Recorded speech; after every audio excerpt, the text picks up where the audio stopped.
Together with Earle Sports Bets, yeah, the twins, they be checking in. Stacking up, green is the scene that you're stepping in. Winning is a trend, and we stayed making dollars. Nerd talk with the sports bet scholars. Yeah, it's R.I.P. to the bookies. R.I.P. to the bookies. R.I.P. to the bookies. R.I.P. to the bookies.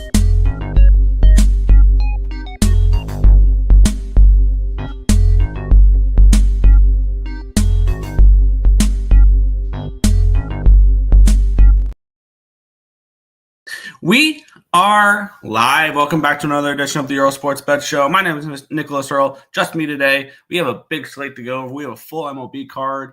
Are we full MLB? Yes, but we're missing one line, I believe. Yeah, we're missing the Arizona-Milwaukee game because Milwaukee hasn't announced a pitcher yet. Other than that, I believe I have everything else typed up. Oh, nope, I do not have Miami and Washington typed up because they just announced that it's going to be Edward Cabrera on the mound for the Marlins today. So I'll be sure to get that up there in a minute or type that up because I got to see when that would go. Looks like after the 7:05 game, so it'd be before the Boston game. Okay. So yeah, I'll type that up in a minute. But before we get into today's games, before we get into today's slate, quick recap of yesterday, which was a profitable day. So that's nice. Always nice. A day in the black is always a good day. NBA went 1-0. In a game that did not matter, I took the Pelicans team total over 102.5, and that was a nice little winner there. So 1-0 in the NBA. In the NHL, had a lot of action in the NHL. Actually, we'll go to the MLB first. Lost my first two plays of the day. Cleveland first 5 under 4. The full game went under. First 5 did not. That was frustrating. And then the Twins money line was a loser there as well. Pushed with the Blue Jays first 5. And then the saving thing at the end of the night, doubling up on unders in that Phillies Braves game. First 5 and full game unders both come through. So that kind of saved my MLB day. I finished, I think, down 0.15 units in the MLB. Hockey was a lot of fun last night. I had a lot of action, and I think overall it was a strong night. Yeah, not a strong night, but it was a profitable one. Florida -1. That was a nice little winner there. They went 4-1 over the Detroit Red Wings. First period over, did not get there in Chicago, Boston, but the full game over did. Columbus -1 pushed. So that was that. The double up on the Carolina Washington overs were nice. First period over 1.5, full game over 5.5, 2-1 at the end of 1, 5-4 final. The Capitals did win that game. Glad I stayed off the Carolina Hurricanes there in that one. Islanders Rangers first period over, full game over, winner 4-0 Rangers at the end of the first, 9-2 final. The Islanders have given up. One spot that really stunned me is an absolute no-show from the Dallas Stars. After you blow that 5-2 lead, you get blanked for the first time all season. That was shocking. Lost the double up both on the Colorado game, 0-0 at the end of 1, 4-1 final. Got hooked on that one. It was 0-0 at the end of 1 in Nashville and Utah, so lost that, but got the full game because it was 4-3 final. Because there were 3 goals in the second, 3 goals in the third, and then a shootout. So that was fun there. So overall, up 1.8 units. Not going to complain. Any day in the black is a good day. We'll also recap the contest real quick because it looks like there we go. Do I have to adjust standings here? I think they're all in the right order. Yep, we're all in the right order there. Neil still leads it 3-0. Occupancy is 8 and 7. I think he put it in place the first 2 days and hasn't been seen since. I am third, 54, 50, and 5, up 0.37 units. In the black, but not much. 446 is scared, is 2 and 2, up 0.35 units. John Boy's 2 and 3, down 0.32. Lex Steele put in plays yesterday, 2 and 3, down 1.20 units. Craig Wood, 6 and 7, down 1.78. Isaacs 0 and 2, down 2 units. I know when Isaacs wins a play, though, it's going to shoot him right up in the black just because of the way he bets. Markel's 0 and 3, 4. The person putting in plays under 4.46 is now 9 and 12, down 4.7 units. Coyote picks 50, 65 and 3, down 4.95. Tim is 31, 42 and 2, down 9.8. Nicholas Handy 17 and 31, down 10.71. Robert Carlson's 42, 68, down 16.38. And Untouchable is 46 and 59, down 19.83. So that's the updated standings there for the baseball contest. We'll head to the chat and then we will get into today's games. Let's take a look here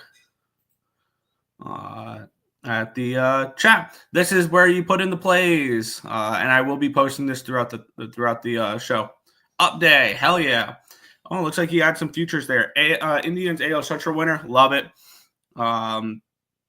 Red Sox to make the playoffs -129, yeah. The Mets under 90.5 wins, okay. Ellie De La Cruz MVP 16-1, don't hate that.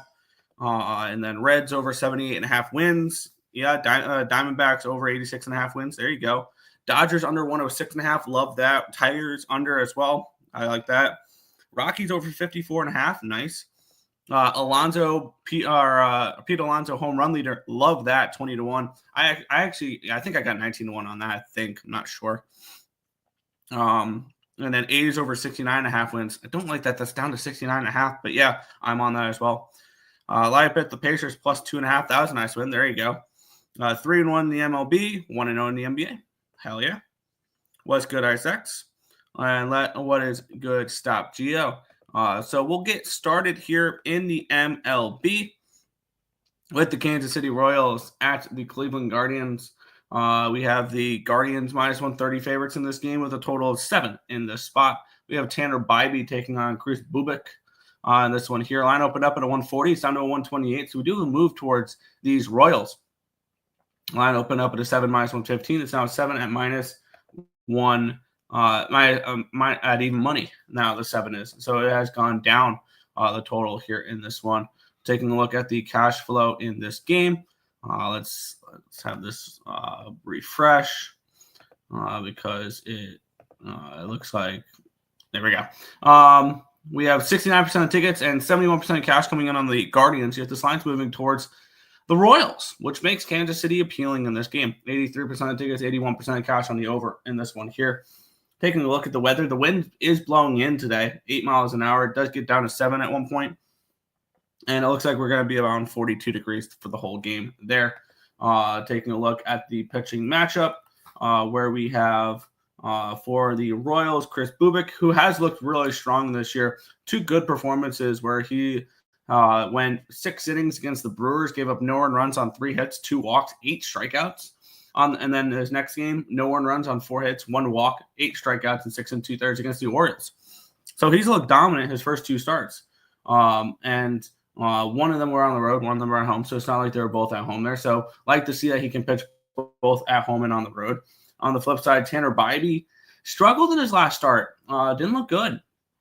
Granted, this was Bybee gave up 7 earned runs on 8 hits, 1 walk, 4 strikeouts, and 4 innings pitched. I think, yeah, now it's on the road in LA. And then against the Royals, he gave up no earned runs on 2 hits, 2 walks, 2 strikeouts, and 5 2/3. I think this could be a bounce back spot here for Bybee in this game a little bit. The market's pointing towards the Royals. Maybe I just hit refresh. It's 50% of tickets, 66% of cash on the Royals. The line's moving towards them. That makes sense now. 95 on the over as well. It makes the under appealing in this game. The wind blowing in. It's crisp 42 degrees in this one here. We have 2 teams that I do trust pitching wise in this matchup, and I kind of want to back Bybee after a bad road start. But the market's telling me that the Guardians are not the play, the Royals are. So if the Royals are the play and this line's moving towards the under, tells me Bubic pitches well again. And if Bubic pitches well, and I think that this is a bounce back spot for Bybee, this is an under. And I think that's the way I open up my card, is with the under in the Royals and the Guardians. The question is it first five or is it full game? I want to take a look at the bullpen usages here. Schreiber threw 18 yesterday, Lynch threw 16, Estevez threw 13, Urseg threw 12. Nobody's thrown back-to-back days, so that's a fully rested and ready to go bullpen for the Royals. On the flip side for the Guardians, Cantillo threw 33, and Jacob Junis is thrown back-to-back days. Clase threw on Tuesday, Wednesday, so he might not be available.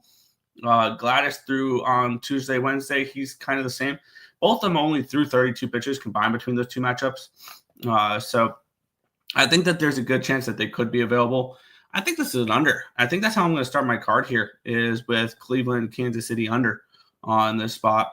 I want to see what the best available number I can get is. Wow, it's down to a 16 plus money, or 6.5 plus money over on ESPN Bet, but I'm going to grab that 7 here over on Bovada. I'm going to grab this under to get my day started. Under 7, Cleveland and Kansas City to get it all started. Let's see. Not loving the MLB slate initially. Fair. Nationals money line today. I'm trying to remember who they get. That's right. I was trying to remember because I haven't typed that game up yet. They get the Marlins. I can see that. I want to take a look at how that market's matured. But yeah, I can definitely see that. Rays money line. I could see who do they get?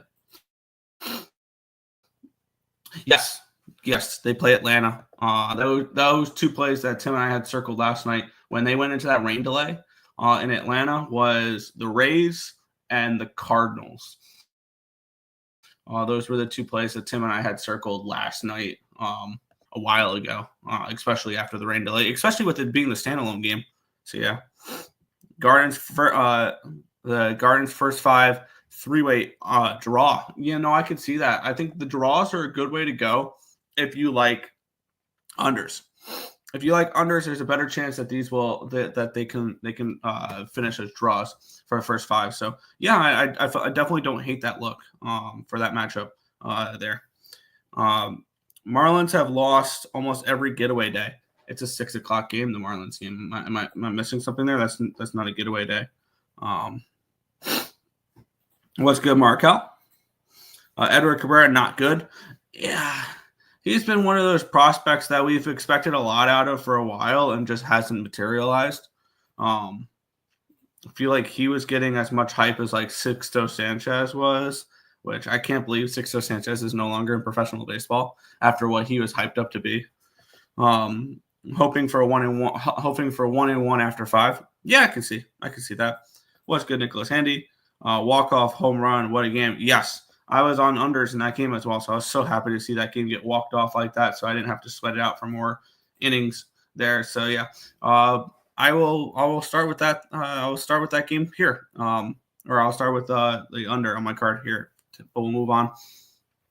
Cincinnati Reds and Pittsburgh Pirates. We have Bailey Falter taking on Brady Singer.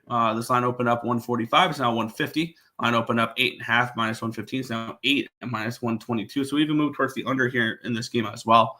We see a lot of low totals so far this year. 8s feel high at this point, I feel like, which sounds crazy. Wind's blowing out towards right field around 9 miles an hour. It'll be around 49 degrees throughout the game.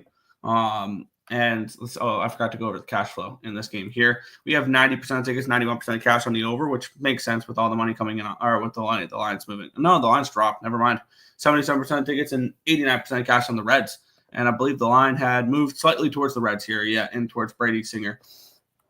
Let's take a look at Brady Singer here, who his last start was not nearly as good as his first one. 3 earned runs on 9 hits, 1 walk, 7 strikeouts, though, in 5 innings pitched. His first game was a really dominating performance. 7 innings of shutout baseball, 1 hit, 2 walks, 8 strikeouts against the Rangers in that 14-3 win. So we've seen Brady Singer be able to pitch at Great American Ballpark, and the spot he struggled in was actually Milwaukee. So that was kind of interesting there. On the flip side, we have Bailey Falter. which has always been one of those iffy pitchers for me that, I mean, I feel like we could see better from him, but just we never do. He gave up 7 earned runs on 7 hits, 1 walk, 5 strikeouts, and 4 innings pitched in that 10-4 loss against the Yankees in the last game. And then he gave up 2 earned runs on 7 hits, 4 strikeouts, and 6 innings against the Marlins. Ultimately, probably not a game I'm getting involved with. I do slightly lean under in this game, but not one that I'm going to get involved with here. This one was a pass for me. Slightly towards the Reds, slightly towards the under, but no bets here. All night games today. Yep. See, I think this is probably more during the summer though, when there's no other sports going on. It should be required that there's at least one day game per day. At least there has to be at least be one. Falter Dogwater on the road at Red Stadium. Yeah, I could definitely see him struggling in Cincinnati. That's not a fun place to pitch. Is the Great American Small Park. Ellie De La Cruz home run. Yeah, why not? I could definitely see that there. We'll move on. The Baltimore Orioles are taking on the Toronto Blue Jays. I feel like we've seen this matchup before because we have. Line opened up at where is this game? There we go. This line opened up at a -121. It's now -128 for the Orioles. And this game line's now gone from an 8.5 down to an 8 in this one here. So move towards the under as well, which is interesting. 74% tickets, 73% of cash on the over in this game. 57% of tickets and 64% cash on the Orioles. So sharp money coming in on the Orioles with the line moving towards it here as well. I'm kind of interested to see what this first 5 has done line movement wise, and it's moved slightly towards the over. Okay, that makes me feel a little bit better about where I'm looking in this game because we all know where I'm looking in this game. It's Orioles first 5s unless Eflin's on the mound. One pitcher that has kind of killed me though with these first 5 overs has been Tomoyuki Sagano. Granted, he's pitched twice on the road so far. This will be his first start in Baltimore. His first start was against these Toronto Blue Jays in Toronto. 2 earned runs on 4 hits, 2 walks, 4 strikeouts, and 1 strikeout. And that was on March the 30th. So they just saw him 12 days ago. Maybe the Orioles maybe the Blue Jays make some adjustments and hit him a little bit harder this time. And then he gave up 1 earned run on 5 hits, 1 walk, 4 strikeouts, and 5 1/3 innings pitch against the Royals in Kansas City. So he's looked good in both of his starts so far. I'm not a believer too much in Tomoyuki Sagano.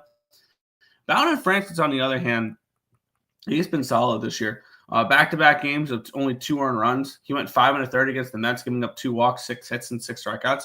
He lost that game. That was the 2-1 win for the New York Mets. And then against the Washington Nationals, 2 hits, 3 walks in 6 innings pitched there. And I'm going to go back to it here. Even though I've been burned a few times, but if both these pitchers can give me 5 innings of 2-run baseball, the worst I'll do is push because it's a 4 at -115 over on Bet365. So yeah, I'm gonna go first 5 over 4 -115 in this game with the Orioles and the Blue Jays in this spot. I do like the first 5 overs. I could see this game slowing down a little bit because I don't mind these bullpens. But yeah, I'll be on the first 5 over in this game here. Just something I've been betting. Feels like every Orioles game. For basically, it feels like the almost the whole season here so far. Because I do believe that the offense can get to Bowden Francis, and I do believe Tomoyuki Sagano can give up a couple runs as well. So first 5 over 4 -115 here for me. Let's see. Friday, love the games at night for a weekend. Yeah. He's done horrible there before Falter. Yeah, he has. First 5 over 4.5. Yeah, you're following along with me. I've been riding these first 5 overs with Baltimore for a while now. And as long as I keep winning them, I'm going to keep betting them. Pretty plain and simple. We'll move on, though. A game that I kind of had circled last night after the Braves went to extra innings after a rain delay. That was a long-ass game for the Braves last night, and I don't think it's going to be to their benefit in this game here. Let's take a look at the line history in this spot where it opened up with the Braves. It actually opened up Tampa Bay -110 yesterday afternoon. Last night around 8, it was minus 109, and then it reopened up at 1 a.m. at 116. It's now minus 126 for the Rays in this matchup. So we have a pretty decent line move towards the Rays in this spot. Line opened up at an 8, reopened up at an 8.5, and then after the game, it reopened up again at 9. And the lines move a couple cents towards the 9 there in this spot. So they're expecting runs in this game as well. Taking a look at the cash flow in this one here, 56% of the tickets, 65% of cash on the Rays. The line's moving towards them, 94% tickets, 95% cash on the over here as well. And one thing we've noticed with this Rays Stadium is very similar to Sacramento. I believe we've seen a decent amount of runs, if I remember right, for the Rays. And I would like to get involved with the Rays here in this spot. I think this is a terrible spot for them. We have Tage Bradley on the mound, who has made 2 starts so far. He got hit in his last one, gave up 4 earned runs on 2 hits, 4 walks, 7 strikeouts, and 5 innings pitched. The previous game, he gave up 2 earned runs on 5 hits, no walks, 7 strikeouts, and 6 innings pitched against the Rockies. I do think he can pitch well against his Braves lineup. And on the flip side is a Braves pitcher I'm not a fan of, Bryce Edler. He has pitched 1 game so far. I did fade him in that game, and he pitched well enough to cost me to lose my play. He went gave up 3 earned runs on 3 hits, 2 walks, 3 strikeouts, and 4 innings pitched against the Dodgers. That was the game they had the 5-0 lead and blew it. And I do believe that he can get hit today.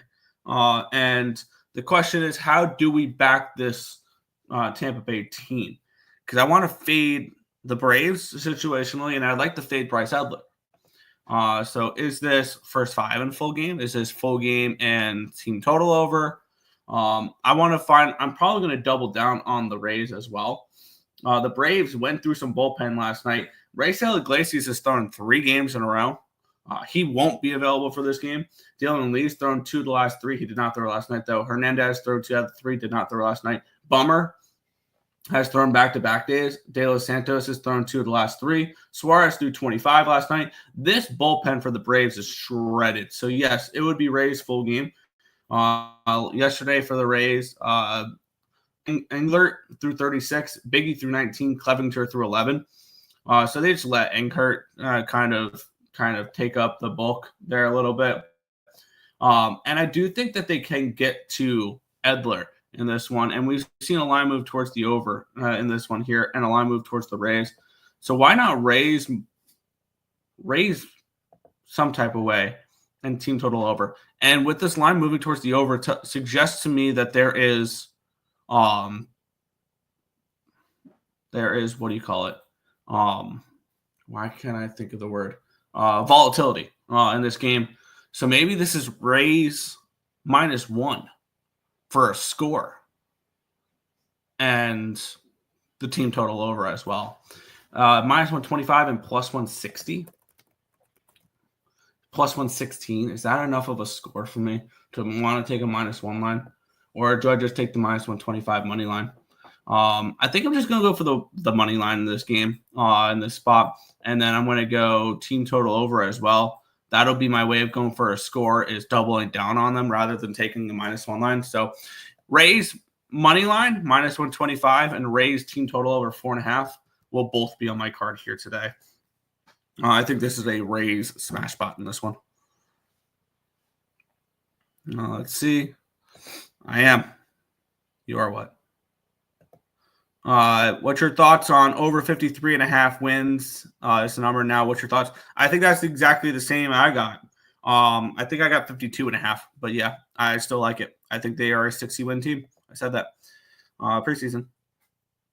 Let's see. Rays first 5 3-way +105. There you go. First 5 only. Wow. Why? Why are you going first 5 only with the Rays? Their bullpen's more rested. I think if you like the Braves are more of an early bet, because if you're backing the Braves, you like Bryce Edler. I don't like Bryce Edler, so that's why I'm not. But I'm shocked that you're going first 5 rather than full game. I want the Rays bullpen involved against a Braves bullpen that doesn't have some of their top guys. That's just me, though, but that's why I went team total over and money line full game instead of first 5 full game. So Andrew Benintendi is injured, though. I don't know how or what, but that's what I hear. Here's the thing. I don't care. Benintendi's terrible. I'm not a fan of Benintendi at all. So yeah, he's been the Sox best hitter. Yeah, maybe. But I mean, I don't know. I've never liked Benintendi in Chicago. I thought that was an overpayment from the start. You know, Rays money line and over part. Yeah, I don't hate that either. My biggest worry is that this game finishes 6-1 though, in favor of the Rays, and the Rays get the team total over. They win, but Tage Bradley shuts down the Braves, and you don't get the full game over because the Rays didn't, because the Braves didn't score enough. That would be my worry on this one here. But I mean, I'm not going to talk you off of it. But yeah, the team total, I just got 4.5 minus 110. There you go. Should I get a Cannon jersey? Only problem is he's mid. Ready? Here's the jersey you should get, and you're going to have to wait a minute. The jersey you need to get is Noah Schultz. When he gets up to the major leagues, Noah Schultz is the player you need to get for the White Sox. Nick needs to get some plus money on his card, and I probably will be. Don't worry. I do have a plus money play that I did a free pick video for last night. I am on the Angels. I am on the Angels money line. I will be on that.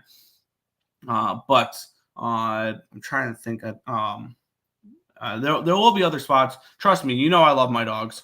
I will definitely be on some. I'll definitely be on some plus money. It's just to start this or to start the what do you call it? It's just nuts. Yeah. Falling on the O's. Yep. I just think they strike early on the Braves, catch them off guard after the big one. Yeah, fair. Overpay, but we ain't got shit over here. Yeah, I got you. Only good setup is up north. Stupid Cubs. Yeah.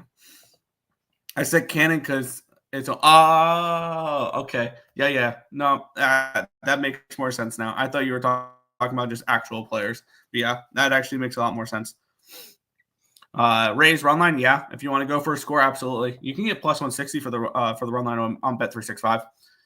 But we'll move on. The New York Yankees are taking on the San Francisco Giants. The Yankees are minus 125 favorites with a total of 8 in this game. Let's take a look at the line history here between Robbie Ray and Marcus Stroman. Line opened up at a 113. It's now a 114. So we've had a 1 cent line movement here towards the Yankees in this game. Line opened up at an 8.5 minus 105. It's now 8 at minus 110. So we do have a move towards the under here as well. Let's take a look at the cash flow in this one here, where we have 67% of tickets and 67% of cash on the Yankees. The line's moving towards them. And then we have 96% of tickets, 97% of cash coming in on the over. The Giants have been really strong on the road so far this year. Is one thing I have noticed. They're, I believe, 5-1 on the road so far. Yes, they were the last time they were on the road. They swept the Astros, and then they 4-game swept the. They just regular swept the Mariners because coverage tripped me off on that one there. And now they're in New York. They were just at home. They had the day off yesterday, but that cross-country travel does give me a little bit of pause. This is the first game back after a 6-game road trip for the Yankees as well. They just lost 2 out of 3 against Detroit in their last series there. Taking a look, Marcus Stroman, he last pitched against the Pittsburgh Pirates, that second game in that 10-4 win. He gave up 4 runs on 3 hits, 3 walks, and 3 strikeouts. And then his first game gave up 3 runs on 5 hits, 1 walk, 3 strikeouts, and 4 2/3 innings pitched. So he hasn't been particularly good this year, Marcus Stroman. And on the flip side, we have for the San Francisco Giants, Robbie Ray, who has actually looked really strong so far. He's pitched twice so far, and he did kind of struggle in his first game, but it was in Cincinnati, 5 1/3, 3 earned runs, 3 hits, 1 walk, 4 strikeouts. And then after that, he had a good game. Walked a little bit of batters, though. 1 earned run on 4 hits, 5 walks against the Mariners in 6 innings, struck out 2, only threw 88 pitches. In a game, he went 6 innings and walked 5 batters. That's kind of crazy. So probably another game I'm not getting involved with here. I would lean San Fran, I guess, if I had to bet anything in this one. But this is not one that I am going to get involved with. It'd be just a slight lean towards that. Taking a look at the weather, looks like this game might not go anywhere between 60 and 75% chance of precipitation for this game. Wind blowing in. So maybe an under in this game if you like that. If that's interesting. I don't really want to trust Stroman with an under though. That's one thing that does make me a little bit nervous. But yeah, I would be a lean towards an under here in this spot if I'm getting involved, and the Giants. But I do think Robbie Ray could pitch well. Head back to the chat. Yankees run line. All right. Everyone betting Texas Rangers today. I have not moved on that game. I think I'm more interested in the under than I am the Rangers. That's one way I was kind of looking there. I'll wait on the White Sox team total just because. Do you think that they get a game against Boston? I don't see it. I can see them steal a game against Boston. I can. Yankee run line. I wanted San Fran, but just don't think this is their spot. That's fair. I think the Yankees at home and at night is a bet on the Yankees.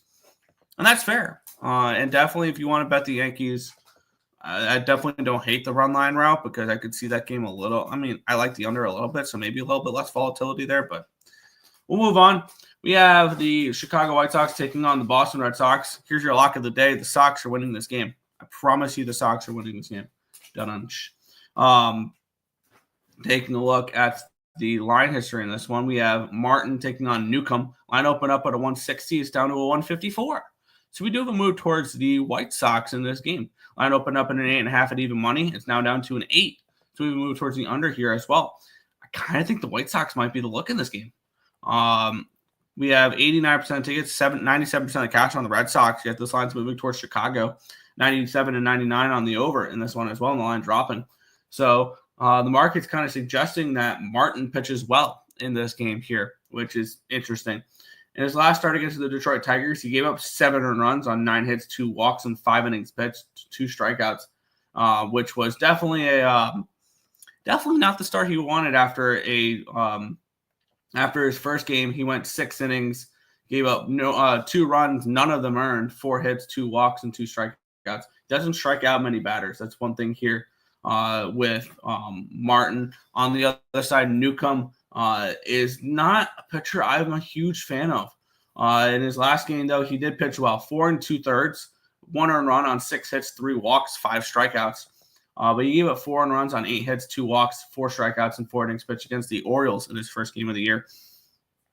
Am I crazy to think that the White Sox can get to him here? And we see the White Sox at least keep this game close. Taking a look at the bullpens here in this one, I believe the White Sox did play yesterday. Clevenger threw 6 pitches. Wilson threw 19 pitches. That was it in that matchup there. On the flip side, we have the Red Sox, who I don't think they played yesterday. They did play yesterday. And Whitlock threw 31 pitches. Chapman has thrown back-to-back days. Wilson threw and Bernardino threw. That's right. They went to extra innings against the Blue Jays. I think this is a good spot here for the White Sox in this game. The White Sox have the more rested bullpen as well. Granted, do I trust the White Sox for a full game bet? No, I don't think I will at all this year. Wow, this price is so cheap on the White Sox that the first 5 plus a half is minus 120. I like betting the first 5 plus a halves in these games with the White Sox, and I will take the first 5 plus a half here at minus 120. I'm fine with that. That's like my cap when I want to want to take the plus a half, especially when I think this game could be a little bit lower volatility. But I think the White Sox can at the very least get a couple runs against Newcomb and keep this game at the very worst tied at the end of 5 innings. So I'll go ahead. Chicago White Sox first 5 plus a half at minus 120. I'll take a shot with that here in this one. I think Martin can pitch good enough to be able to keep this game at the very worst tied at the end of 5 innings. So yeah, let me go ahead. I'm going to grab the Chicago White Sox first 5 plus a half again. It feels like that's been a routine bet here for me very often early in the season. And I think there's value on the White Sox early here in the season. So first 5 plus a half for me with Chicago. Let's see.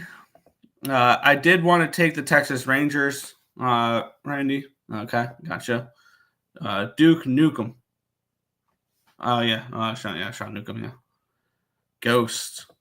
White Sox first 5, 3-way. There you go. I have all plus tags right now. Yeah. And that's not a way to go. Not a bad way to go at it with baseball is plus money because it's a lot of volume throughout the year. Luis Rivera needs to wake his bat up. Yeah.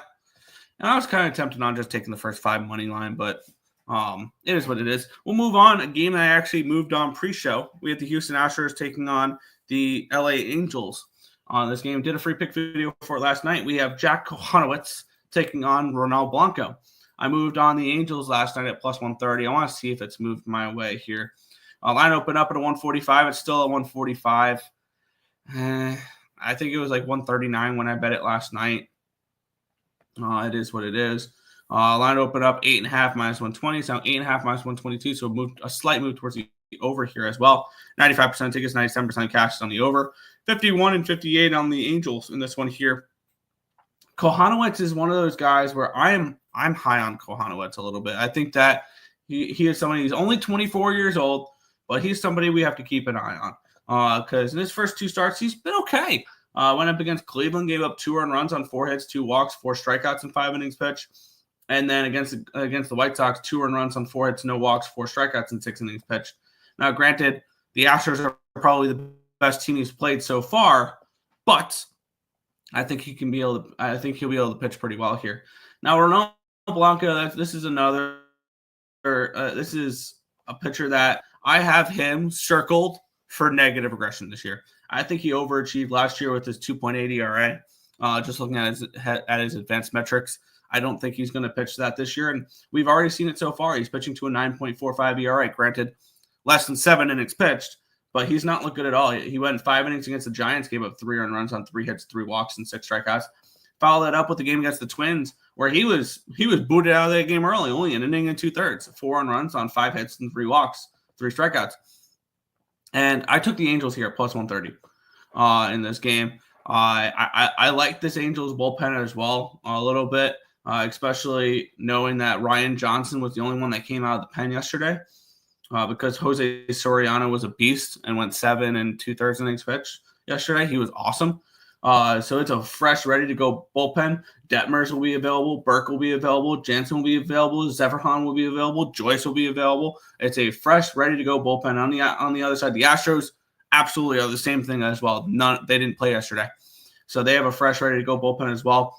And I like the Angels here at this number. I was leaning probably more for I was leaning first 5, and then I ended up pulling the trigger on the full game here at plus 130. I'm on the Angels. I think this is an underrated Angels team at the moment. And as long as Mike Trout is healthy and this team is hitting, they might be bet on early in the season before they start to regress a little bit. But yeah, I'm on the Angels at plus 130 in this spot. I like this. Pass. We have to be on the Cubs tonight, right? Trying to remember who the Cubs play. Boyd and Yamamoto, they play the Dodgers. That's interesting. I will definitely take a deeper look into that game. I like Boyd. I do. I'm kind of interested in them. I'm sitting back and relaxing on this game. That's totally fair. Totally fair. We'll move on.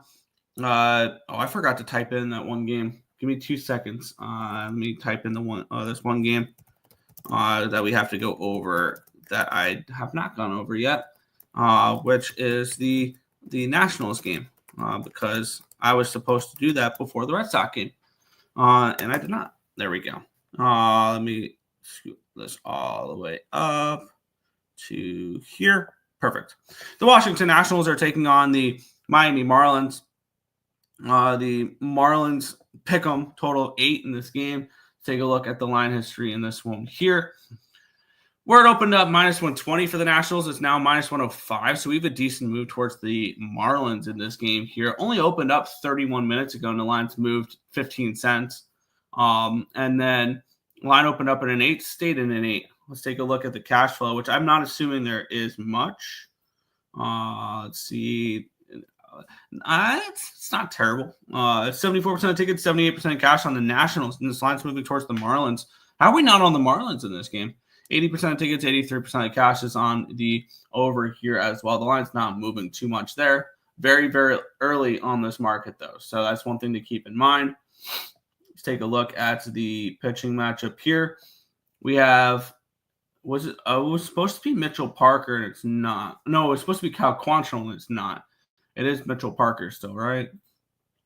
Yes, it's Mitchell Parker and Edward Cabrera. Cabrera making his season debut this year for the Marlins. Mitchell Parker has been awesome this year. 1 earned run on 2 hits, 4 walks in 6 innings, 2 strikeouts against the Diamondbacks. And he went 6 1/3 innings of shutout baseball, 7 hits, 2 walks, 5 strikeouts against the Phillies. So he's looked really good so far this year. Edward Cabrera is a big question mark for me. I think that's ultimately what will keep me off the Marlins in this game is just him being that much of a question mark. But I lean Marlins. I think that Edward Cabrera could pitch well, but I need to see it first type of thing. So ultimately, this will be a stay-off spot for me, but I do think there might be a little bit of value with Miami in this game. It would be Miami or no bet, though, for me, but it's just a lean. Marlins money line, yeah, that would be the only way I would look. It would be the only way I would look there. But we'll continue on.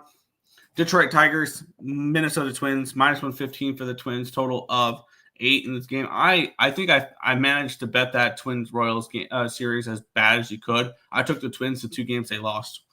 So that was so much fun there. Detroit Tigers, let's see, we have Reese Olson taking on David Festa. Finally, they give David Festa a start. Get freaking Paddock out of this rotation, which is very, very nice to see because I'm high on Festa. And if he started the year in the rotation, he probably was barely on the outside looking in when it came to my rotation, which I don't know if I need to redo my rotation, whatever. Schwellenbach is absolutely in my rotation.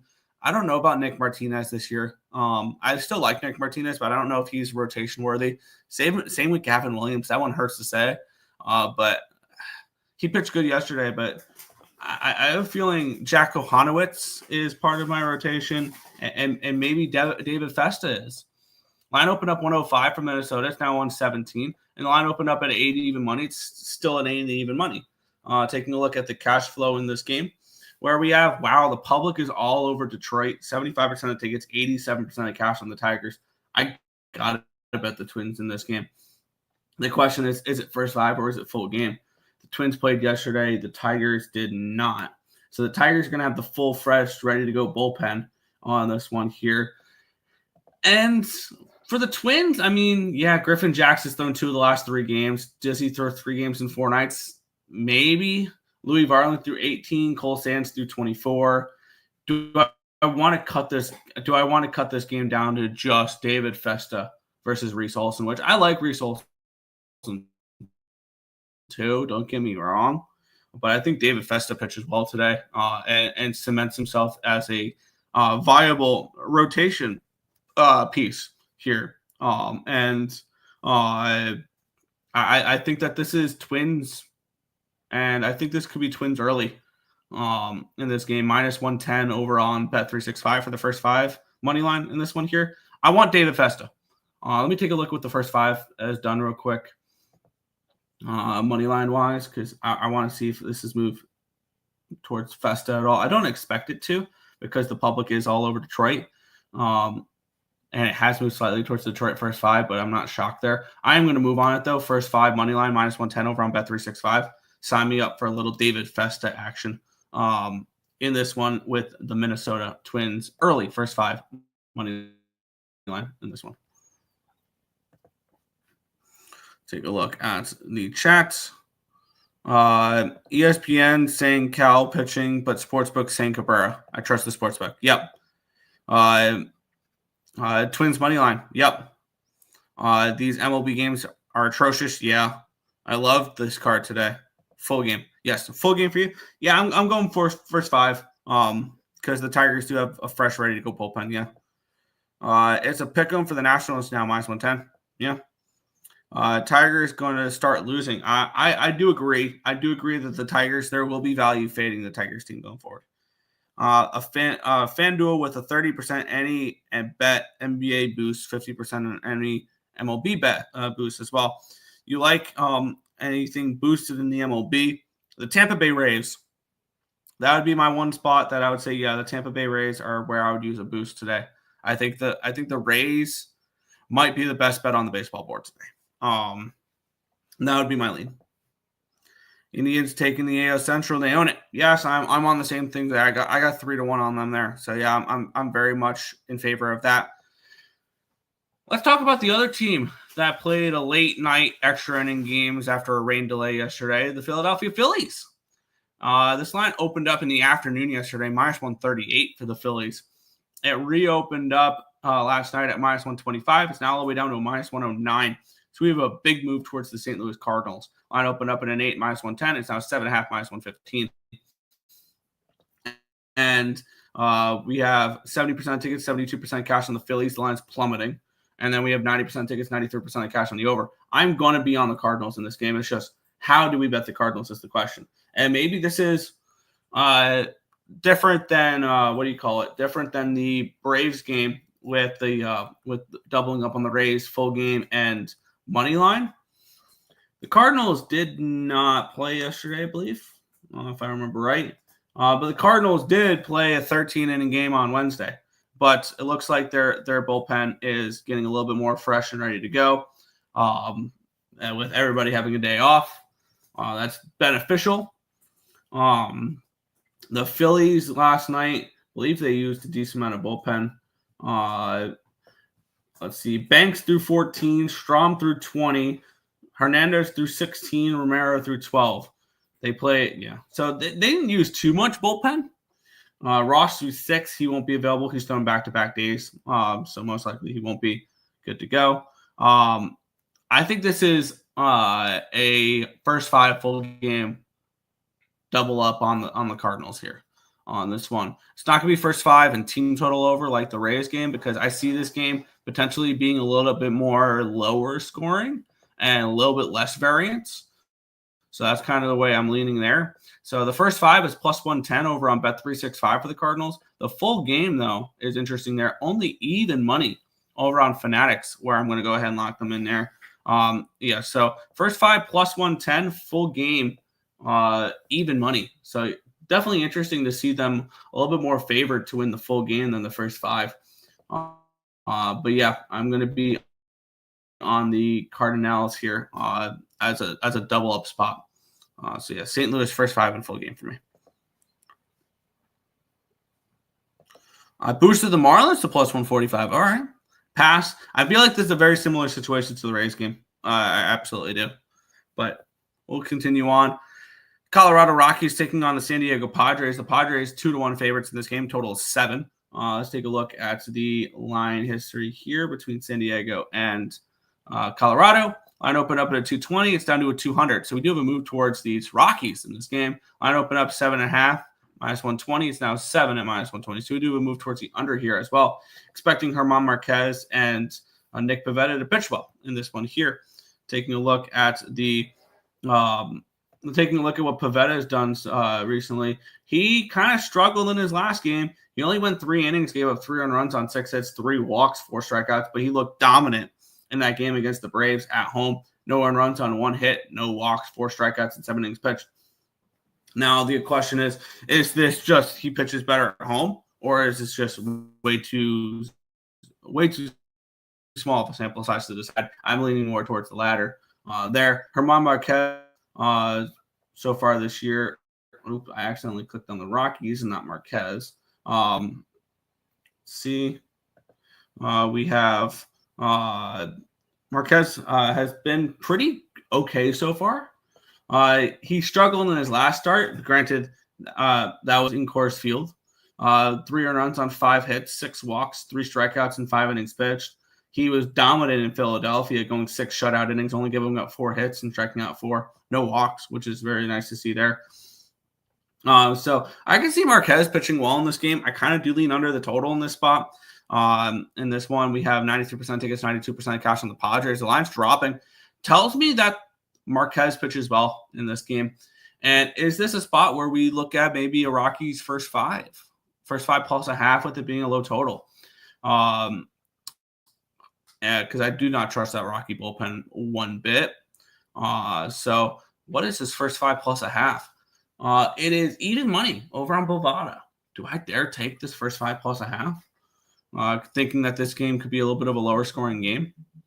I kind of think so. And I'm seeing plus 110 on FanDuel. Let me go ahead and double check, because I know FanDuel is tricky sometimes because it'll say different numbers. But if this is plus 110 for first 5 plus a half, I'll take a shot at the Rockies here in this one early, plus the half in this game, because I do think Marquez pitches well. And I think that's what the market's telling us, is Marquez pitches well in this game. So let's see, Rockies and Padres. First 5 innings. It'll be first 5 run line plus a half, plus 110. Perfect. I'm gonna go ahead and lock that in. First 5 plus a half, plus 110 with the Colorado Rockies. I'm gonna trust them early in this one here, to at least keep it close. So there we go. Rockies first 5 plus a half. No chat. We'll move on to the next game. We have Jacob deGrom and the Texas Rangers taking on the Seattle Mariners. Total 6.5 in this game. Bryce Miller and deGrom, the matchup. Line opened up 120. It's down to a 116. So we do have a move towards Seattle. Line opened up at a 7 and even money. It's now 6.5 minus 120. Taking a look at the cash flow here in this game. 79% tickets, 86% of the cash is on the Rangers. The line's moving towards the Mariners in this game, which is interesting. 97% of tickets, 98% of the cash is on the over in this spot. You know what this game kind of reminds me of?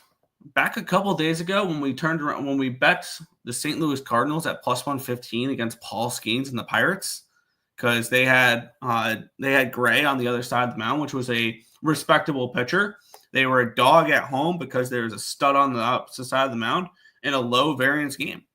And I think the Mariners might be the play in this game, looking at it here. And it would be full game rather than first 5, because obviously I want the bullpens involved in this game if I'm backing the Mariners, because I don't think the Rangers bullpen is very good. And I definitely think the bullpen edge does go towards the Mariners. I believe both teams had yesterday off, if I'm not mistaken. The Rangers did, and so did the Mariners. So both these teams are fully rested and ready to go bullpens. And I give the edge towards the Mariners in that aspect. And I'm going to move on Seattle in this game.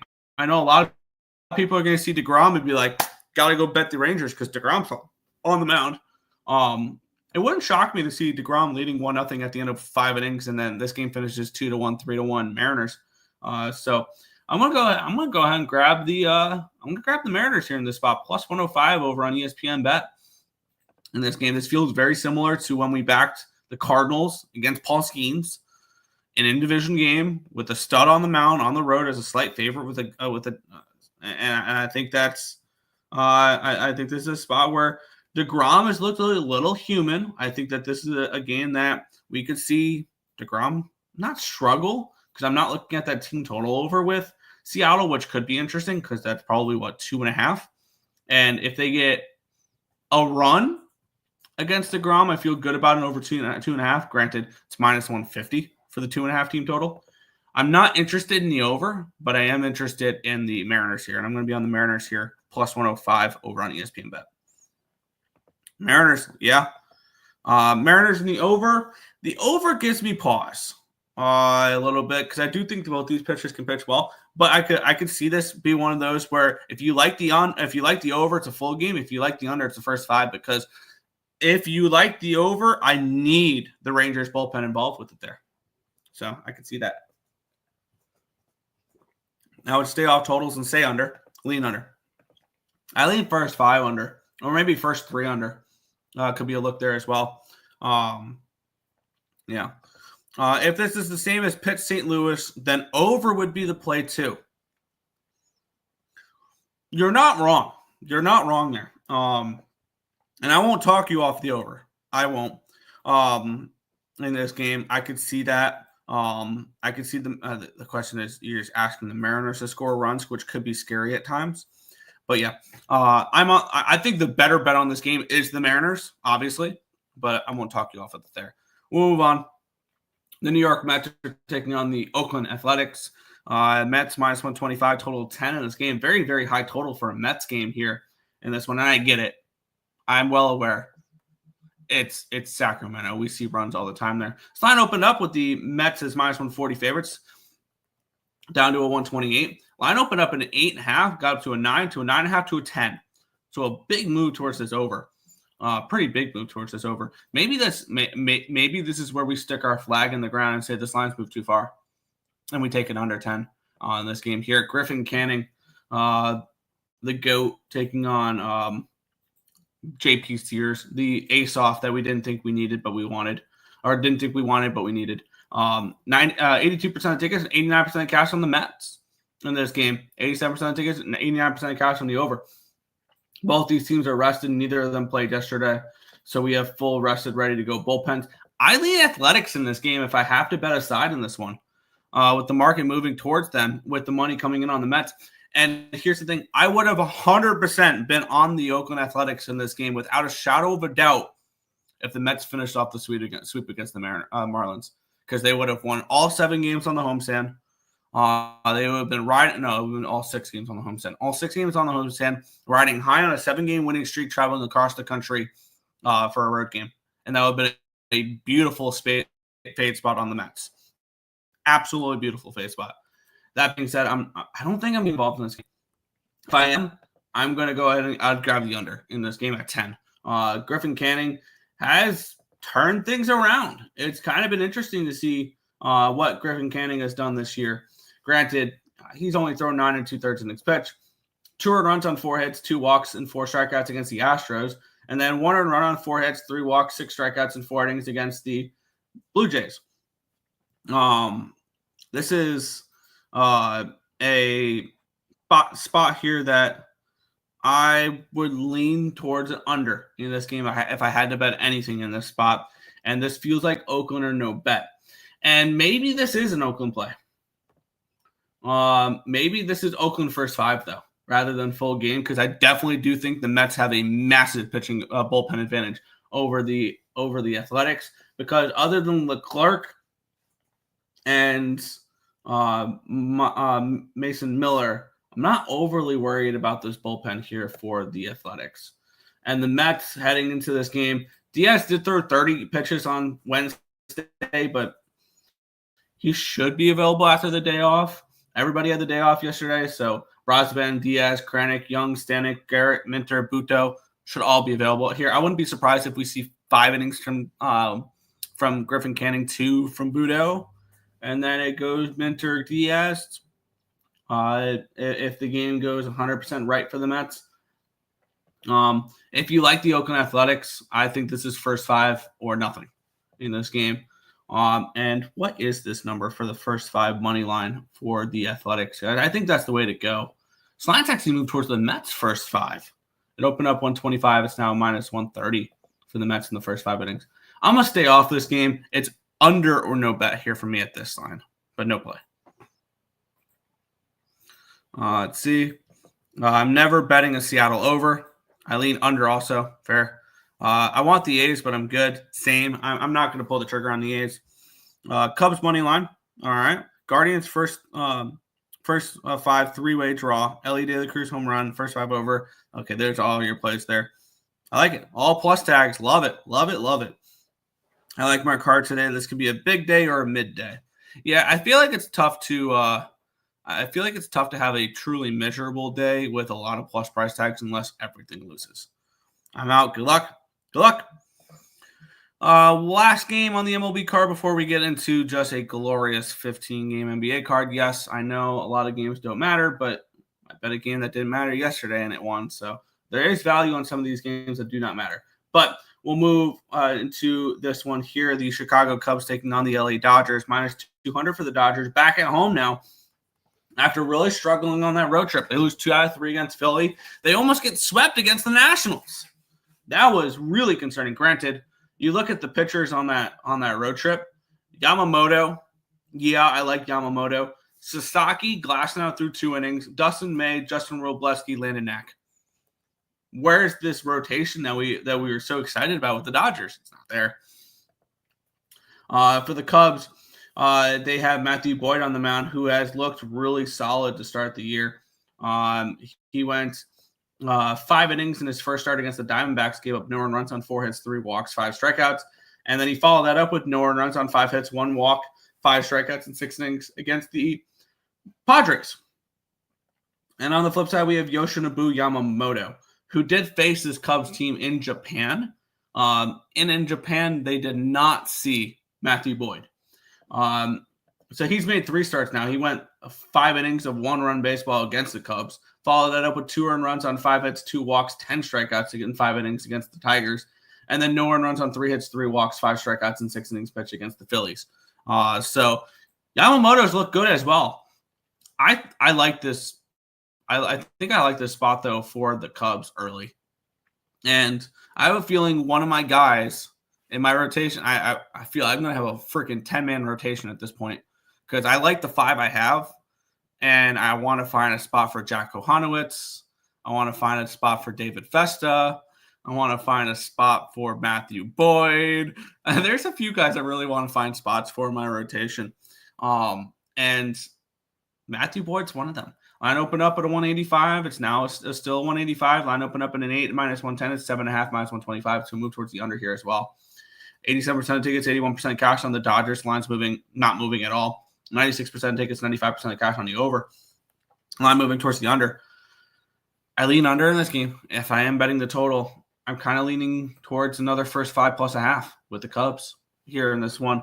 And I know I'm probably taking the safe route, it feels like, on a lot of these, but this is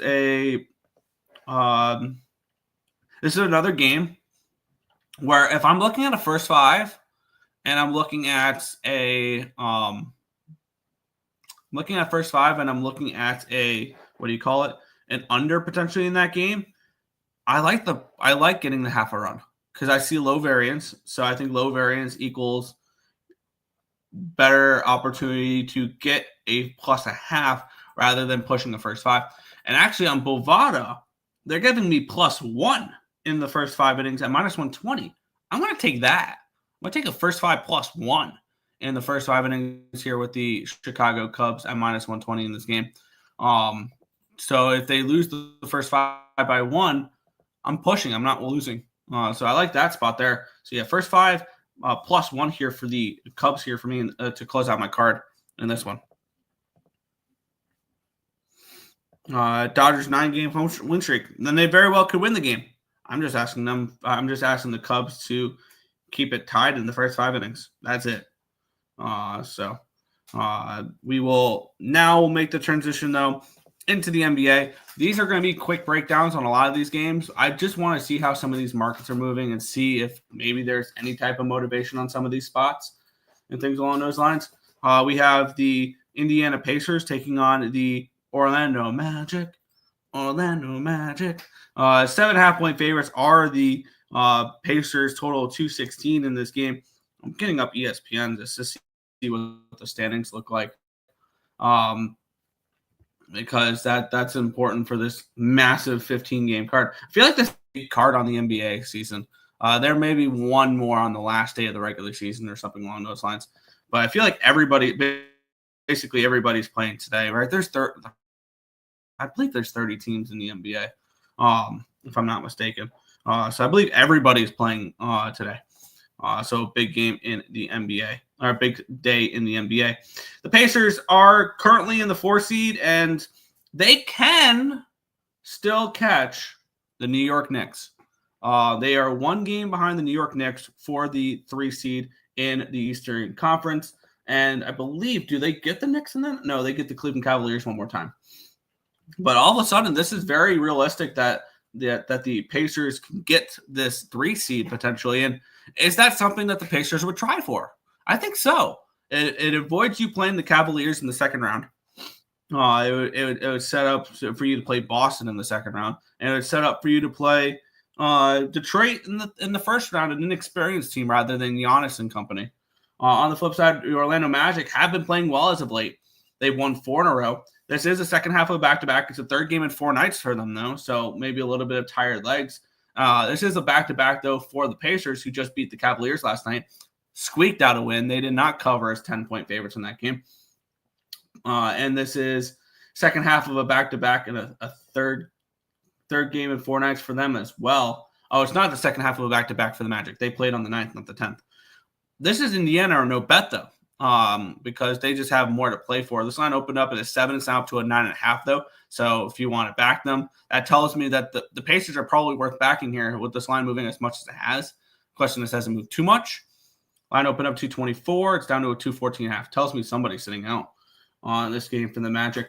In this one, let's take a look. Ben Charo is day-to-day. Carter's day-to-day. Joseph Wagner, Caldwell Pope all day-to-day.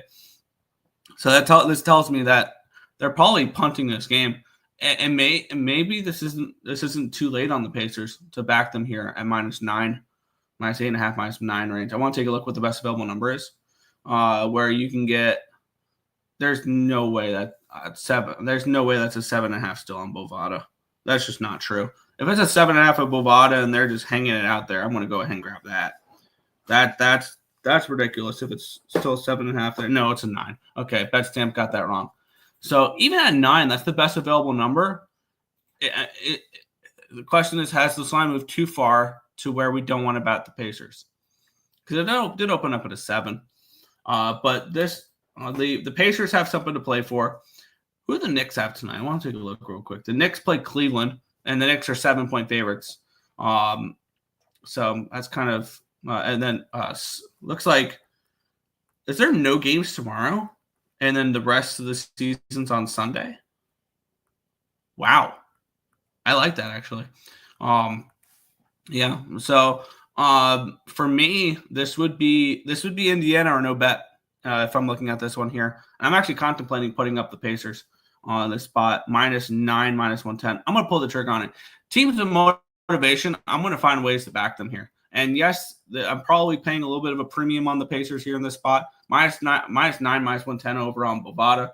I'm going to take them here in this game, in this spot. I do think that this is a good Pacers spot.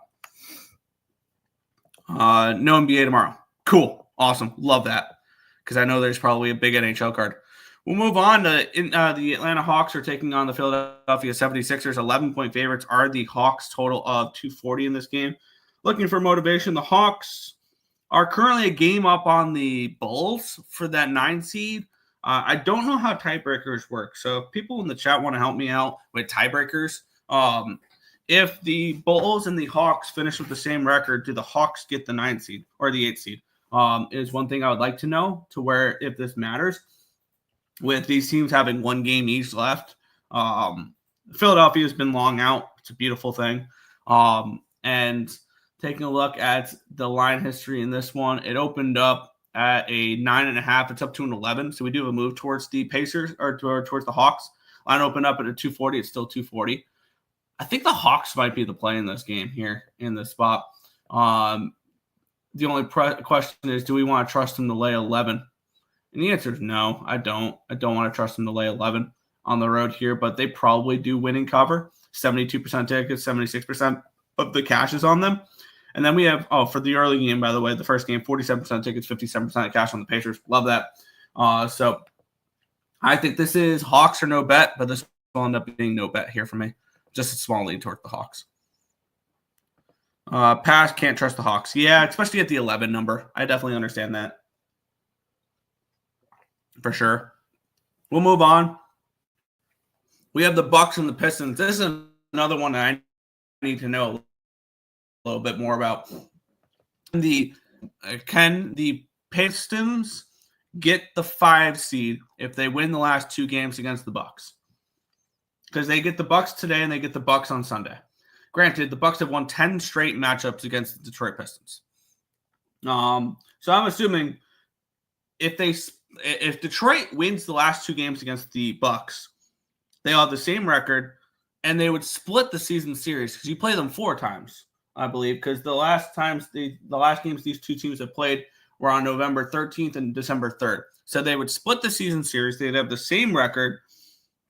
What would it come down to? Point differential? Because that would be pretty close as well. And I think maybe the Pistons passed the Bucks on that there. So I need to know Can the Pistons pass the Bucks?